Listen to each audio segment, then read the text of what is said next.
پیارے دوستو، آج ہم آپ کو حضرت بلال رضی اللہ تعالیٰ عنہ کی آزادی کا واقعہ سناتے ہیں۔ مکہ کے تپتے ہوئے ریگزار پر ایک کمزور اور دبلا پتلا غلام حضرت بلال رضی اللہ تعالیٰ عنہ کو ظالم لوگ رسیوں سے باندھ کر کھینچتے ہیں۔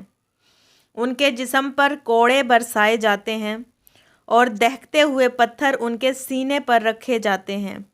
سورج کی تپش اور آگ جیسے گرم پتھروں کی شدت سے جسم چھلنی ہو رہا ہے، لیکن بلال کی زبان پر صرف ایک ہی کلمہ جاری ہے، احد احد، ایک اللہ ہے، اللہ ایک ہے۔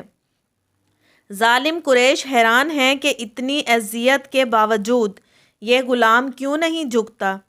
بلال رضی اللہ تعالیٰ عنہ بار بار کلمہ دہراتے ہیں، ان کے چہرے پر صبر اور ایمان کی روشنی جھلک رہی ہے۔ یہ خبر حضرت ابوبکر صدیق رضی اللہ تعالیٰ عنہ تک پہنچتی ہے۔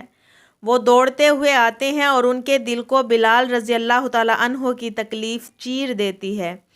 وہ فوراً اعلان کرتے ہیں کہ بلال کو خرید کر آزاد کر دیں گے۔